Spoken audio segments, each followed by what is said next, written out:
Bonjour à tous. Web3, la nouvelle guerre digitale, c'est un ouvrage qui vient de paraître aux éditions Duno et je reçois son autrice aujourd'hui dans Smart Tech. Ce sera le sujet de notre entretien. Dans une deuxième partie, je vous proposerai de découvrir dans le monde du libre un pionnier qui travaille sur des outils pour l'industrie 4.0.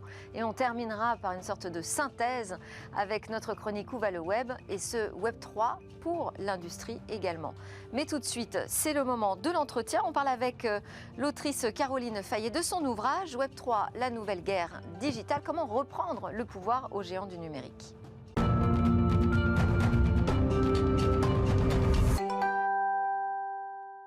Alors en matière de stratégie digitale, il va peut-être falloir revoir nos principes, l'ensemble de nos principes, puisqu'on a une révolution qui est annoncée, c'est celle du Web3. Ça commence, c'est frémissant, mais on ne sait pas encore sur quoi cela va aboutir. Caroline Fayet a écrit un ouvrage qui considère que c'est la nouvelle guerre du digital qui démarre, une façon sans doute pour l'Europe de reprendre la main sur le numérique, enfin je dis sans doute peut-être plutôt pour l'Europe de reprendre la main sur les géants du numérique. Bonjour Caroline Fayet, merci d'être notre invitée dans Smart Tech aujourd'hui. Vous êtes une spécialiste du conseil en stratégie digitale, fondatrice dirigeante d'Opinion Act, qui est un cabinet qui a fusionné là récemment avec une agence de communication digitale, Jean, et donc vous êtes l'autrice de cet ouvrage. Ma première question, c'est pourquoi employer le terme de guerre digitale ? J'étais donc un pionnier de tout ce qui est cyberinfluence. Opinion Act, son métier, c'est de décrypter l'influence du numérique sur les publics et d'aider les organisations à s'adapter à ces nouveaux mondes numériques. Depuis 20 ans, donc, je suis une observatrice privilégiée de à la fois la montée des périls avec les plateformes qui collectent nos données et pratiquent le ciblage publicitaire à travers nos données. Et puis en même temps, de la difficulté des entreprises à se transformer face à ces enjeux numériques et leur dépendance croissante vis-à-vis des GAFAM. Donc en étant l'observatrice de tout ça, j'étais aussi en quête de solutions pour aider les entreprises à reprendre le pouvoir, reprendre du leadership numérique, puis en quête de solutions pour les utilisateurs, les citoyens que nous sommes. Mais on est dans une guerre, là, aujourd'hui, dans le monde numérique. On est vraiment dans une guerre. Est-ce que c'est un terme que vous avez utilisé aussi pour votre premier ouvrage, L'art de la guerre digitale, qui est paru là aussi chez Duno, mais c'était en 2016, primé par l'Académie des sciences commerciales en 2017. On est dans une compétition. En fait, c'est ça que vous nous dites. On est dans une nécessité de résistance en tant que colonie numérique nous, l'Europe, des Chinois, voilà, ouais. Des Américains.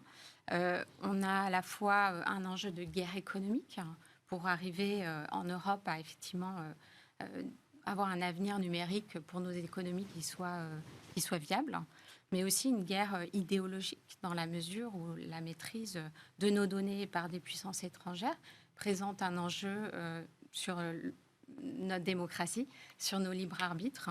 Et on voit déjà les méfaits de la cybersurveillance à la chinoise ou du cybercapitalisme de l'attention à l'américaine. Et l'Europe veut faire émerger une troisième voie. Donc c'est à minima une résistance passive qu'il faut opérer. Vous parlez de la vassalisation de l'Europe. Oui, c'est ça. Aujourd'hui, nos économies sont complètement dépendantes des GAFAM. Les entreprises, finalement, consacrent l'essentiel de leur budget marketing et publicité à 3 acteurs, Amazon, Google et Meta. C'est seulement 20 ans après le début du numérique. Qu'est-ce que ça augure pour les années qui viennent si aujourd'hui on n'opère pas une forme de souveraineté numérique, on n'opère pas une Alors comment on sort de ce statut de vassal ? Alors c'est là que quelle est cette troisième voie possible pour l'Europe ? C'est là qu'on a un momentum intéressant, puisqu'on a à la fois une défiance vis-à-vis des GAFAM. Évidemment, Meta ne convainc plus, Twitter effraie, TikTok questionne. On a une résistance. On a des packs réglementaires qui nous arrivent de l'Europe, le Digital Market Act, Digital Services Act, et puis on a cette rupture technologique du Web3 qui veut redécentraliser le web. Et pour la première fois, cette innovation technologique n'est pas récupérable par les plateformes centralisées par les GAFAM. parce qu'elle en revisite complètement tous les paradigmes. Vous pensez vraiment que ça va être compliqué pour les GAFAM d'évoluer dans le Web3, dans un web plus décentralisé? Parce qu'on peut tout à fait imaginer, et d'ailleurs c'est leur projet, hein, de recréer des écosystèmes dont ils seraient les maîtres finalement. C'est ça, mais on voit que Meta n'a pas convaincu avec son métavers. Il peine On est au tout début, à sa décharge pour l'instant. On est au tout début des technologies, ne serait-ce que ça hein, pour le métavers. Le rejet que ça génère bien dans l'opinion montre que les gens ne veulent pas d'un métavers centralisé. C'est là que Zuckerberg nous a fait un coup de bluff incroyable en pleine folie crypto 2021 en annonçant son métavers et en créant la confusion. Le Web3, c'est pas le métavers. Le Web3, sa killer application, ça n'est pas le métavers, c'est le token. Et c'est en ça que, du coup, le token... Alors, expliquez-nous précisément, pourquoi c'est cette tokenisation, c'est effectivement toute la théorie de votre livre, hein, pourquoi c'est cette tokenisation qui est en train de tout changer? Ouais. Exactement. Et qu'est-ce que ça veut dire exactement la tokenisation du web? Allez. La différence entre une vraie innovation technologique et une révolution technologique, c'est quand il y a un usage qui commence à s'installer. La blockchain, ça fait plus de 10 ans qu'elle existe. Le grand public n'en a pas vu l'application. Web 1, la killer application, c'était, et l'usage, c'est les moteurs de recherche, qui a donné aux gens le pouvoir de s'informer. Web 2, les réseaux sociaux, qui a donné le pouvoir aux gens de se mobiliser, de s'indigner et d'exprimer leur voix. Le Web 3, avec le token, donne le pouvoir de posséder partie des mondes numériques et de participer. Et c'est en ça qu'il y a une vraie révolution, il y a un vrai changement de paradigme dans les usages et que la tokenisation, donc c'est la transformation des assets physiques en assets numériques. Et le token, c'est un certificat de propriété qui donne le moyen d'avoir des droits particuliers. C'est peut-être un retour en arrière aussi, parce que si je compare avec les débuts d'Internet, par exemple, sur la musique, les films, on les téléchargeait. On n'était pas dans des plateformes de streaming où finalement on était des simples locataires de passage de contenu culturel. On les téléchargeait, on en était les propriétaires de ces objets numériques. Est-ce qu'on n'est pas en train de, avec ce Web 3, de fantasmer un retour aux sources finalement d'Internet? Fantasmer ou espérer? A-t-on vraiment le choix d'espérer un autre avenir plus souhaitable pour nos enfants? Effectivement, comme vous dites, cette abondance de contenu qui ne profite qu'aux plateformes, puisqu'en fait, les marques payent pour le ciblage publicitaire, elles payent pour la modération sur les plateformes, les consommateurs, les utilisateurs, eux, passent du temps à liker, à retweeter, à créer du contenu, mais il n'y en a qu'un qui profite de cette valeur créée, c'est la plateforme centralisée. Ce que veut inventer le Web3, apporter le Web3, c'est d'abord reprendre le pouvoir sur les données, c'est-à-dire ce n'est plus la plateforme qui possède les données des utilisateurs, c'est mieux répartir la création de valeur, puisqu'avec les tokenomics, ça va être une répartition de la valeur créée via la tokenisation, et puis aussi une forme de transparence qu'on n'a pas avec les algorithmes de Facebook et Twitter, dans la mesure où sur la blockchain, tout est transparent et la gouvernance de ces applications Web3 est transparente. À condition d'en connaître les codes, les fonctionnements, ça veut dire qu'il faut qu'on devienne aussi davantage des acteurs du numérique que des consommateurs. Vous êtes une spécialiste du conseil en stratégie numérique pour les entreprises. Comment est-ce que vous allez leur apprendre à devenir davantage des acteurs que des consommateurs à ces grosses organisations qui aujourd'hui communiquent sur les réseaux sociaux, sont plutôt suiveurs finalement Plutôt locataires des GAFAM. Je pense qu'il faut leur montrer l'opportunité qu'ils ont à avoir un lien direct avec leur communauté qui n'est pas intermédié par les GAFAM, ce que permettent les tokens comme les NFT. Regardez le PSG. Il y a 46 millions de fans sur Facebook, je crois. PSG. Ah, le club de foot, pardon, excusez-moi. Qui a lancé son fan token et qui a levé 140 millions d'euros et anime sa communauté de fans à travers un token qui donne un peu de pouvoir aux fans et permet aussi au PSG de créer un vrai modèle économique avec une partie de la valeur créée qui permet de payer le bonus de Messi. On a des applications communautaires comme celle-là. On a des applications autour des jumeaux numériques qui sont fascinantes. Demain, n'importe quel produit aura son certificat de propriété numérique, un NFT, associé, et qui vous permet finalement d'entrer en contact avec la marque, avec d'autres utilisateurs du produit, poser des questions à d'autres utilisateurs, avoir une preuve d'achat du produit et donc peut-être des services exclusifs. Et ça, je pense que les entreprises, quand elles vont comprendre ce pouvoir d'interaction avec les utilisateurs, avec les communautés que ça représente, je pense qu'elles vont s'emparer de cette nouvelle révolution. Alors, on nous dit aussi, vous nous le dites d'ailleurs dans votre ouvrage, on sort d'un modèle où tout repose sur la collecte et l'exploitation des données personnelles des utilisateurs, des internautes. Mais finalement, avec ce nouveau système où on va être en relation directe, il n'y aura plus d'intermédiaires comme les plateformes, c'est ce que vous imaginez, on va être à nouveau dans un système où on est cerné par les entreprises, cerné par la communication. Non, vos données personnelles vous en serez propriétaire. Il y a un grand oublié du Web 1 et du Web 2 qui est notre identité numérique. Tim Berners-Lee, le fondateur du Web, le dit lui-même. Il faut vraiment restaurer cet oubli-là. Et dans la vision du Web 3, vos données personnelles sont dans votre wallet. Vous allez vous connecter, non plus avec votre email ou votre numéro de téléphone, mais avec votre wallet, qui est une forme de serrure, de clé, qui nous permet, à des applications externes, d'avoir accès à vos données. Mais c'est vous qui en êtes propriétaire.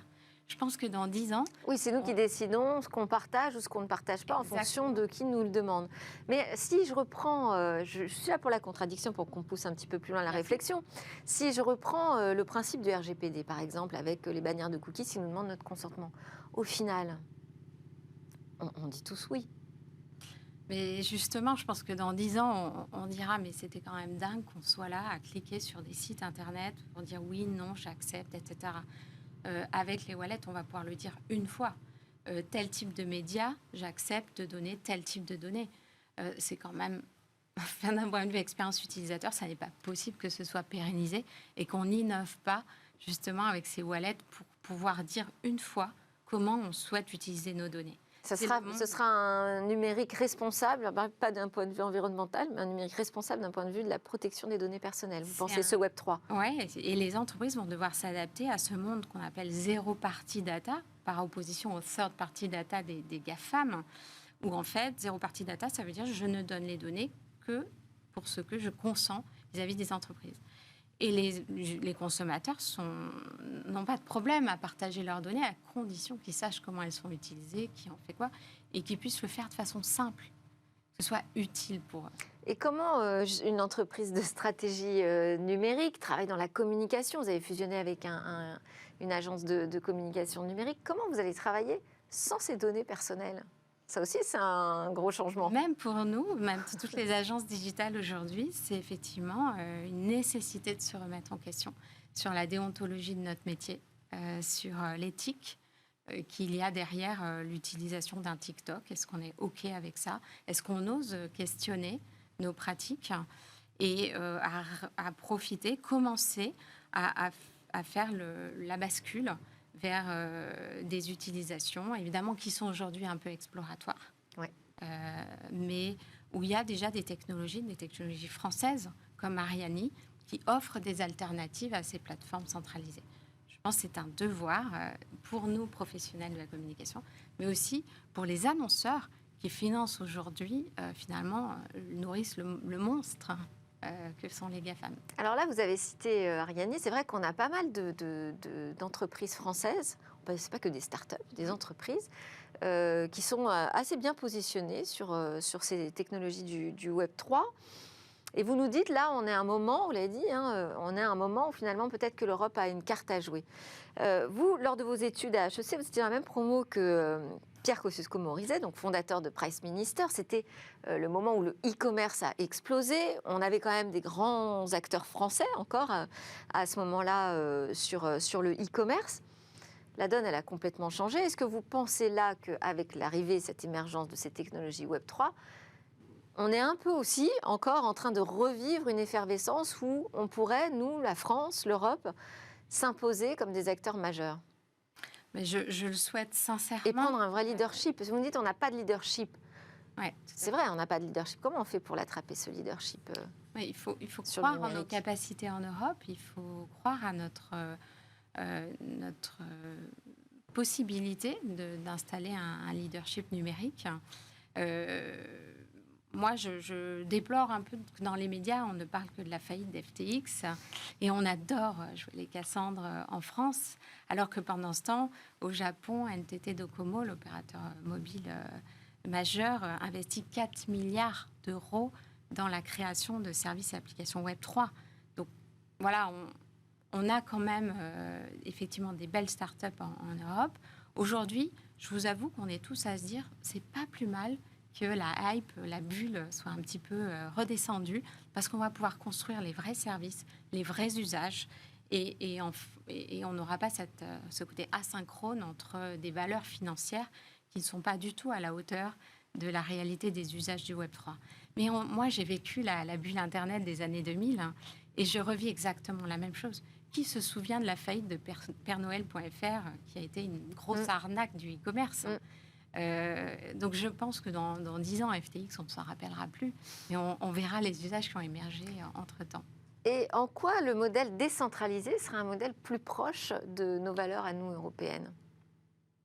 Parce que on retrouve cette valeur de protection des données. Et en France, en Europe en particulier, on est particulièrement vigilant sur la nécessité de respecter la vie privée des utilisateurs. Parce qu'il y a cet enjeu de transparence. On a beau faire des enquêtes sur l'algorithme de Facebook, on n'a jamais réussi à prouver son rôle dans les élections américaines ou dans le Brexit au UK, parce qu'il n'y a pas de transparence sur les algorithmes. Donc déjà, ces deux principes-là, qui sont au cœur des lois proposées par Thierry Breton, en Europe, ils sont complètement conformes à nos valeurs européennes. Alors, je voulais sortir aussi un peu de cet ouvrage pour parler d'un autre que vous avez écrit sur les fake news, Décoder l'info, en 2018. Quel a comme impact aujourd'hui la fausse nouvelle, la désinformation sur les réseaux sociaux? Comment ça impacte aujourd'hui les entreprises? Alors, on a deux mondes qui ne se parlent plus. On a des entreprises qui sont plutôt connectées à un écosystème journalistique, médiatique, de sachants, et où ils sont entre eux, ils se suivent entre eux, etc. Et on a des internautes qui ne lisent plus les médias, qui ne s'informent plus qu'à travers les réseaux sociaux et qui sont convaincus de certaines théories radicales, avec ces bulles informationnelles qu'apportent les algorithmes des plateformes, dont enfermer les gens. Et c'est là qu'émerge évidemment la désinformation. Et donc, moi, je me bats au quotidien avec mes clients pour favoriser la pluralité de sources et réactiver l'esprit critique des individus lors de leur parcours informationnel. Mais une communication numérique pour une grande organisation, vous travaillez par exemple pour la SNCF. C'est quoi une bonne communication numérique aujourd'hui, au milieu de tout ce fatras? C'est une bonne compréhension des différentes communautés qui gravitent autour de votre domaine d'expertise et de votre entreprise. Une capacité à s'adresser à chacune de ces communautés avec des messages différents. Finalement, c'est un peu la fin de la communication mainstream. On est obligé de comprendre les préoccupations, les attentes de chacune de ces communautés et on est obligé de communiquer de 10 façons différentes pour être pertinent auprès de chacune. Mais c'est vraiment ce qu'a apporté le digital aussi. Dans ce ciblage que je dénonçais tout à l'heure, on a aussi cette capacité à spécifier, à cibler nos messages de façon très précise. À mieux comprendre ses publics et ses attentes aussi. Est-ce que, pour reboucler avec le Web3, est-ce que vous pensez que ce Web3 va résoudre, en quelque sorte, le problème de la désinformation? Est-ce que ça peut avoir un impact? Parce que finalement, ce sujet de la désinformation, il n'est pas du tout anecdotique. Hein, c'est vraiment le ciment des sociétés. Donc, dans mon ouvrage, est-ce que les deux sont compatibles? Le Web3 est potentiellement une solution. Dans mon ouvrage sur les fake news, je parlais de la nécessité d'avoir une armée de fact-checkers qui soit un petit peu comme un système immunitaire, vous savez, qui puisse d'amorcer les fake news quand elles se répandent. Les gens ne vont pas faire ça pro bono toute la journée sur le web à fact-checker les informations si on n'a pas de mécanisme de rétribution. Et le Web3 peut permettre ça avec les tokens, de récompenser le travail que vont faire des internautes gratuitement à recouper des sources, à chercher l'information, à apporter la contradiction. Et Jack Dorsey, vous savez, Oui, fondateur de Twitter. Avait dans les cartons une réflexion pour décentraliser Twitter et travailler sur ce mécanisme justement de lutte contre les fake news. Alors c'est un projet maintenant qui porte évidemment hors de Twitter, qui s'appelle Blue Sky. Et on va suivre avec intérêt ce que ça peut donner. Et oui, parce que les réseaux sociaux décentralisés, c'est finalement des réseaux sociaux plus communautaires où chacun peut devenir un acteur de l'information, beaucoup plus que ce qu'on l'est aujourd'hui. Aujourd'hui, c'est illusoire finalement. En fait, le web a toujours eu ces mécanismes d'autorégulation, mais qui étaient communautaires. Le mécanisme de régulation et de modération des plateformes, il est maîtrisé par Zuckerberg. Enfin, il n'y en a qu'un qui décide de la politique de modération, la Musk sur Twitter, qui arrête, j'ai vu la modération sur le Covid. Je veux dire, c'est un homme qui décide de ça. Ouais. Et c'est en ça que c'est totalitaire comme système. Alors que le web est naturellement communautaire et décentralisé. Merci beaucoup. C'était Caroline Fayet, directrice générale de Gene Opinion Act et autrice de Web3, la nouvelle guerre digitale, parue chez Duno. On part en petite pause et juste après, on se retrouve à parler du monde du libre avec la découverte d'un pionnier dans le monde industriel.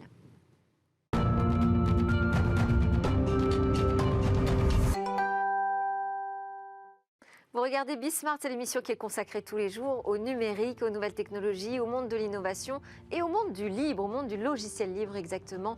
On va en parler comme chaque mois à peu près avec Jean-Paul Smets, le PDG de Rapid Space. Il est venu aujourd'hui accompagné d'Édouard Tisserand, président de Bérémis. Bonjour à tous les deux, merci beaucoup d'être en plateau.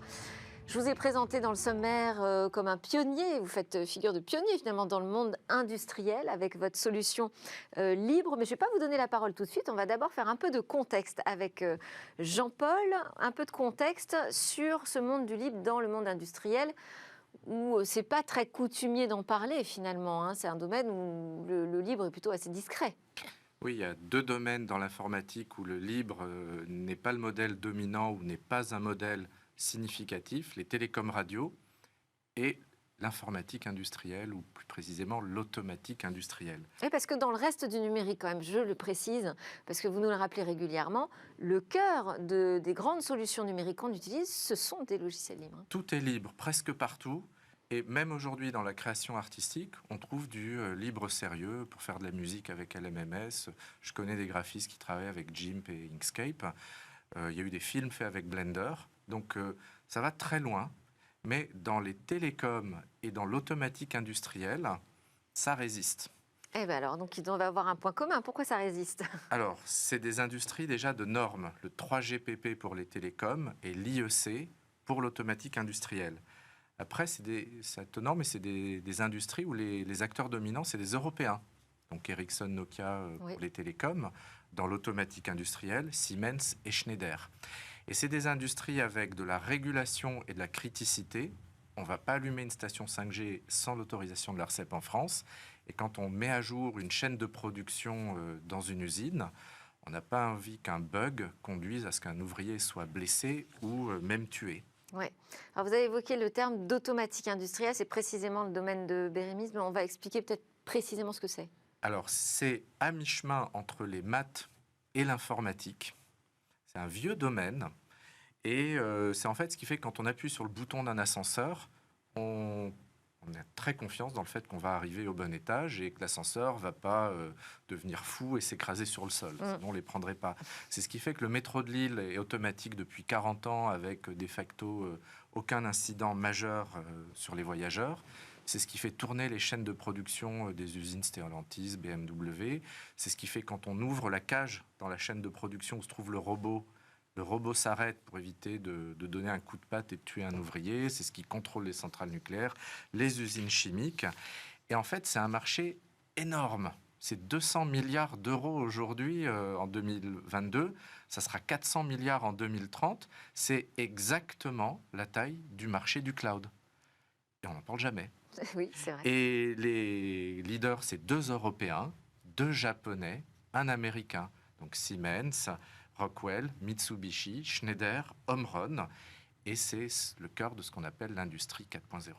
Schneider Electric français, qu'on a Oui. reçu d'ailleurs cette semaine aussi dans Smartech. On parle de cette industrie 4.0, on va préciser encore ce concept. Alors, l'industrie 4.0, c'est un peu à l'industrie ce que le Web 3.0 est Dont au on vient de web. parler, oui. Donc, c'est plutôt un concept politique et marketing qu'un concept de science dure. Dans le cas de l'industrie 4.0, Angela Merkel, vers 2011, a lancé ça et a poussé ça comme un moyen de maintenir le leadership allemand dans le domaine industriel. Et si on veut regarder ce que c'est au fond, l'industrie 4.0, c'est se dire que le réseau de l'usine se connecte avec du edge à l'ERP de l'entreprise qui a plusieurs usines et qui est hébergée sur le cloud. Et comme Donc ça, c'est une usine connectée, si je résume. à un ERP qui planifie tout. Ouais. Et le problème, c'est que ça n'existe toujours pas. Parce qu'en fait, connecter le réseau de terrain d'une usine au cloud, c'est interdit à peu près partout. Parce que les gens, en fait, aujourd'hui, ont très très peur que si on ouvre le réseau des usines au cloud, à l'intranet, ça serve à faire rentrer des virus ou des attaques cyber. Ce n'est pas un risque imaginaire, c'est ce qui a été utilisé en Iran par les États-Unis pour détruire l'usine d'Ispahan d'enrichissement d'uranium et pour en fait casser les centrifugeuses. Et donc les gens se disent, ça pourrait m'arriver. Imaginez, je ne sais pas, ce qu'on voit dans les hôpitaux avec les postes Windows Oui. qui se font bloquer. Imaginez que la même chose arrivait dans une usine, donc ils se disent, on ne connecte rien. Donc il n'y a pas d'industrie 4.0. Alors on connecte rien parce qu'on est super prudent ou parce que les réseaux informatiques ne sont pas suffisamment sécurisés. Alors, en plus, ils ont été conçus sans l'idée de sécurité dans les années 70. Ah, c'est embêtant. L'idée initiale, c'était plutôt d'avoir le même déterminisme, le même côté prévisible que ce qu'on avait avec de l'analogique. Donc on remplaçait des fils électriques qui envoyaient du courant par des réseaux informatiques censés faire la même chose et avec le même côté ultra réactif. L'idée de ces réseaux, c'est d'éviter le phénomène où on appuie sur le bouton stop, le PC rame, et alors qu'on est en train d'essayer d'arrêter un réacteur nucléaire, on attend 3 secondes, voire 1 minute, que le poste de travail se réveille. Et donc, les automaticiens ne veulent pas ça, ils veulent du déterminisme et du temps réel. Et la cybersécurité, c'était un petit peu moins ce qu'ils avaient envie d'avoir. Mais ça devient un sujet qui monte quand même, cette question de la cybersécurité dans le domaine industriel. Est-ce qu'aujourd'hui, c'est toujours le cas? On a toujours des réseaux informatiques qui ne sont pas suffisamment prévus pour cette connexion de l'industrie 4.0. Alors aujourd'hui, on a une norme qui est raisonnable, avec une sécurité raisonnable. Ça s'appelle OPC-UA, ou de son joli nom, IEC 62541. Parce que toutes les normes de l'automatique industrielle, c'est IEC quelque chose. Okay. Et on combine cette norme OPC-UA qui permet d'avoir une communication sécurisée et standardisée à la norme IEC 61131 pour que les automates fonctionnent tous pareil. C'est un peu comme le HTML des automates industriels. Et la norme TSN pour que les réseaux Ethernet soient déterministes. Et quand on mélange tout ça, on a enfin une architecture pour l'industrie 4.0 qui est complète, normalisée, déterministe et sûre. Mais bon, ça c'est la norme. Mais la réalité, c'est qu'on a des constructeurs qui sont tous incompatibles les uns avec les autres. D'un produit à l'autre, c'est pas compatible. C'est comme le Sinclair ZX80, le ZX Spectrum, ou l'Apple II et le Macintosh.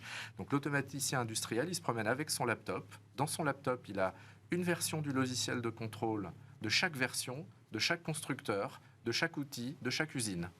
Donc, il se retrouve avec, par exemple, 3 logiciels Siemens, 2 logiciels Omron. C'est complètement fou, autant de Linux et du web. Et on en est toujours là? Ou là, maintenant, ça y est, les conditions sont réunies pour vraiment enclencher cette industrie 4.0? C'est pareil, c'est pas parce qu'on a un standard que les gens vont le mettre en œuvre. Ouais. C'est pas parce que Beckhoff, Volkswagen, Siemens, Schneider, Microsoft, ABB sont tous dans la fondation OPC que quand on déploie des outils de ces constructeurs, ils sont conformes à la norme. Non, ils ne le sont pas. Et ce n'est pas pour ça que les industriels utilisent la norme. Ils utilisent toujours les vieilles normes aujourd'hui. Parce que ça prend du temps, mais ça va prendre encore beaucoup de temps. Et parce que ça va contre les intérêts économiques des fabricants d'automates, qui ne oui. veulent pas en fait perdre leur rente. Et donc c'est exactement comme Unix dans les années 90, ça n'a changé que le jour où il y a une volonté ou un choc systémique. Le choc systémique dans les Unix, c'est Linux. Linux plus le projet GNU a fait que IBM, HP ont arrêté d'avoir tous leurs Unix incompatibles et que tout le monde s'est standardisé autour de Linux. Et le choc aujourd'hui dans l'automatique industrielle, c'est qu'on a de bout en bout du logiciel libre pour tout faire. On a Open 62.5.41 pour OPC-UA. On a ProViewer en Suède a montré qu'on pouvait faire tourner une aciérie complètement avec du libre en Suède et en Chine. Il faut imaginer une aciérie, donc prouver ça, c'est la preuve que le libre fonctionne.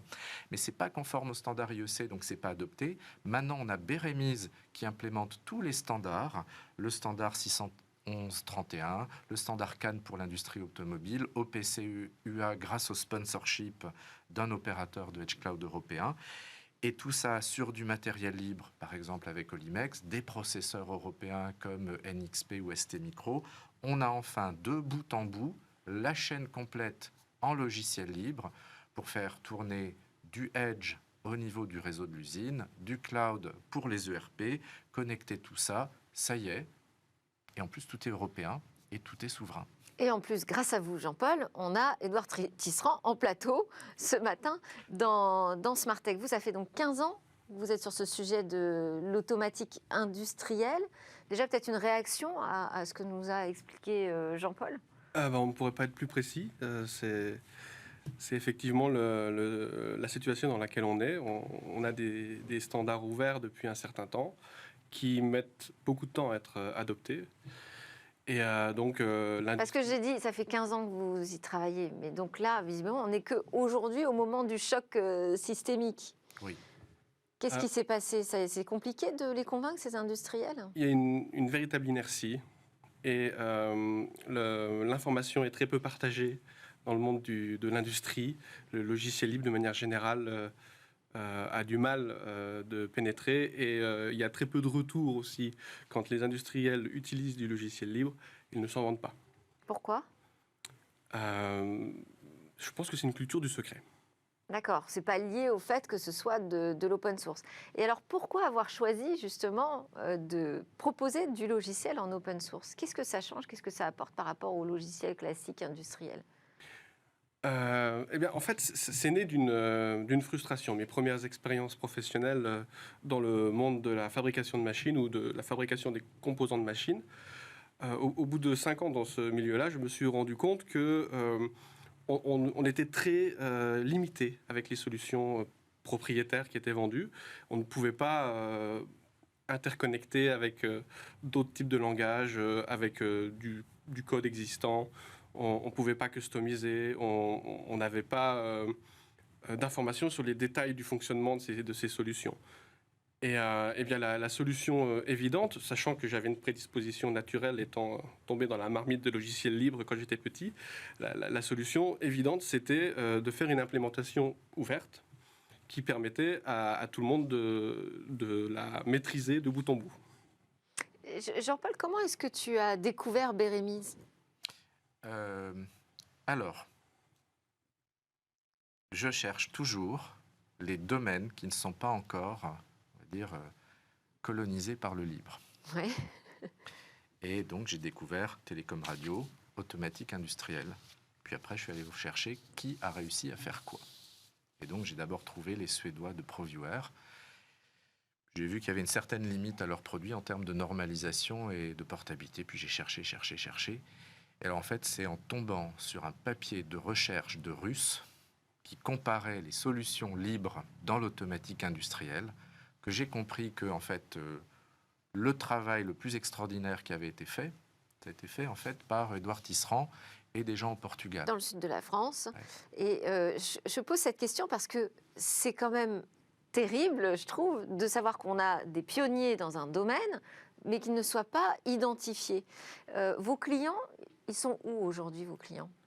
En Ils sont Europe, en France, essentiellement. hors de France? Il y en a en France, mais la majorité est dans les autres pays d'Europe. D'accord. Et au-delà de l'Europe également? Il y a des utilisateurs de Bérémise au-delà de l'Europe aujourd'hui qui ne sont pas nécessairement des clients directs, puisque c'est un logiciel libre, tout le monde est libre de s'en servir. Mais effectivement, Bérémise est utilisé tout autour du globe. Et est-ce qu'il vous semble qu'en France, on avance moins vite qu'ailleurs sur l'industrie 4.0 ? Je ne suis pas vraiment capable de vous le dire. Ouais. Pour moi, l'industrie 4.0, ça reste un buzzword sans C'est comme beaucoup quand de je vous sens. parle du Web 3, quoi. Sachant que Bérémise, j'ai commencé à le développer en 2006 et que l'idée derrière Bérémise, c'était finalement les idées de l'industrie 4.0, puisqu'il s'agissait de rendre les langages de programmation des automaticiens interopérables avec le reste de l'infrastructure digitale. Donc en fait... Mais aujourd'hui, vous êtes un outil de transformation quand même de cette industrie. Oui, Vous effectivement. faites de la transformation numérique de l'intérieur. Tout à fait. Bon. Et est-ce que c'est à chaque fois, en fonction de l'usine, en fonction de son activité, en fonction des robots dans cette usine et du mode de travail, tout ça, est-ce que vous devez à chaque fois adapter la solution ou est-ce qu'on a aujourd'hui une plateforme logicielle ? Est-ce que Bérémise, c'est une plateforme logicielle qui peut s'adapter à chaque demande ? Bérémise peut s'adapter à déjà énormément de demandes existantes, mais les cas d'utilisation sont généralement compliqués et il est souvent nécessaire de faire des adaptations, de rajouter des modules, des plugins, des extensions. Et ça leur coûte moins cher, je pose toujours la question économique, de passer par de l'open source, du logiciel libre ? Oui, normalement. Surtout sur la durée, puisque une fois que vous avez fait l'adoption d'un logiciel libre, vous n'avez plus de licence à payer. Donc, il se peut qu'il y ait un coût d'acquisition supérieur, sur le plan financier, mais aussi sur le plan humain. Il faut investir dans de l'humain. Mais une fois que ça c'est fait, eh bien vous avez quelque chose de beaucoup moins coûteux et aussi sur lequel vous avez un beaucoup plus grand contrôle. Donc, on a un pionnier ici en plateau. Est-ce que dans le monde du logiciel libre que vous connaissez, que vous fréquentez bien, il y a d'autres initiatives ? Est-ce que c'est quelque chose qui est en train d'émerger, le libre dans le monde industriel ? C'est quelque chose qui émerge rapidement en Europe. Parce qu'il y a quand même une volonté politique là, sur l'industrie 4.0. Sur l'industrie. Y compris en France, il y a des déclarations encore récentes pour pousser les deep tech, pour pousser justement le renouveau industriel de la France.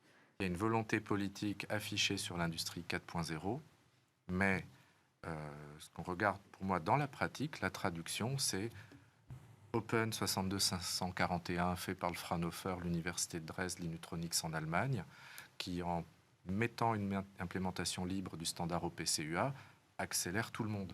Quand on va par exemple chez Wago, Wago c'est un peu un petit Schneider en Allemagne qui fait de l'électricité, des automates industriels. Leurs produits aujourd'hui, c'est des systèmes embarqués Linux. Le code source est publié sur GitHub. Donc, pour moi, ce qui pousse vraiment vers l'industrie 4.0, le contrôle et l'interconnexion, c'est plutôt ce qu'on est en train de voir autour de constructeurs indépendants européens de matériel industriel et de projets européens de logiciels libres industriels. Parce que les grands acteurs sont tous en train d'essayer de faire des accords avec Microsoft, Google, AWS, qui vont vers une perte de souveraineté sur le edge et sur l'industrie. C'est une grande erreur. Et au contraire, on a des centaines de PME européennes industrielles qui en fait s'appuient sur du libre pour avoir des vraies solutions. Et vous travaillez en collaboration avec les fabricants de matériel, de robots industriels ? Oui. C'est un binôme ? C'est des collaborations avec des industriels. Donc, dire que c'est un binôme, non, c'en est plusieurs. D'accord. Bon, pour moi, ça reste encore obscur quand même, cette industrie 4.0. Mais on va continuer à explorer ce sujet dans Smart Tech. Je vous propose qu'on parte tout de suite dans ce que vous allez appeler le buzzword, j'en suis sûre, messieurs, c'est le métavers. Alors, dans ce métavers, futur possible d'Internet, il y a aussi cette question industrielle, puisque des grands industriels, notamment dans l'automobile, s'emparent de ces nouvelles technologies pour penser l'usine de demain. Quand le métavers s'attaque à l'industrie, et oui, après la culture, la restauration, l'éducation, le monde virtuel et immersif du métavers entend maintenant révolutionner le secteur industriel. On appelle ça d'ailleurs le métavers industriel. Vous connaissez déjà le jumeau numérique, c'est la représentation virtuelle ou numérique d'un objet ou dans le cas de l'industrie, de tout le système ou processus de son cycle de vie. Et bien ici, on superpose au jumeau numérique le métavers industriel. L'objectif, évidemment, une gestion optimale du fonctionnement de l'usine, à la différence près qu'on y inclut maintenant le facteur humain. On ne simule plus uniquement le fonctionnement des processus, mais aussi le comportement des opérateurs. C'est d'ailleurs ce qu'ont mis en pratique Siemens et l'américain Nvidia, une solution conjointe de métavers industriel au service du célèbre BMW. Alors, à quoi ressemble-t-il ce métavers ? Comme vous pouvez l'imaginer, il reproduit comme deux gouttes d'eau l'usine et ses lignes d'assemblage de véhicules. On y voit s'activer des bras robotiques, des robots mobiles, mais aussi des avatars, les alter ego virtuels des opérateurs. Vous le voyez derrière moi, le photoréalisme est plutôt impressionnant. On simule en fait divers scénarios et agencements de l'outil de production. BMW cherche surtout ici à diminuer les immobilisations matérielles dues aux pannes. Et je le disais, l'intérêt du métavers, c'est qu'il intègre le comportement réel de l'opérateur. Alors comment ça marche ? Nvidia revêt une combinaison de capture de mouvement à un expert et on le fait collaborer avec un autre qui lui réagence à la volée l'outillage tout au long de la ligne d'assemblage. On enregistre ainsi les gestes idéaux et la sécurité des postes de travail. Le métavers industriel s'appuie finalement sur la 3D photoréaliste, l'intelligence artificielle et l'aspect collaboratif. Le métavers industriel n'en est pour l'instant qu'à ses prémices et pourrait demain s'élargir à la maintenance prévisionnelle, l'optimisation des process ou encore la formation. Édouard Tisserand, vous en faites du métavers industriel ? Alors oui, le buzzword en lui-même, ça ne s'appelle pas du métavers, ça s'appelle de la simulation. Il existe plein d'outils de CAO aujourd'hui dans le monde du logiciel libre ou de création 3D. Un qui retient particulièrement notre attention dans Beremis, c'est Blender. Et c'est encore en cours de développement, mais effectivement, Blender est connecté à Beremis pour pouvoir simuler les machines qui sont automatisées par Beremis. Et du coup, l'étape suivante, évidemment, est d'aller dans la réalité virtuelle pour pouvoir explorer la machine en fonctionnement. En fonctionnement, en virtuel. Merci beaucoup. C'était Édouard Tisserand, donc pionnier dans le logiciel libre pour l'industrie. Avec nous également Jean-Paul Smets, le PDG de RapidSpace, qui nous a fait découvrir une nouvelle facette du monde du libre. Merci à tous de nous suivre. Je vous donne rendez-vous demain pour une nouvelle discussion sur la tech.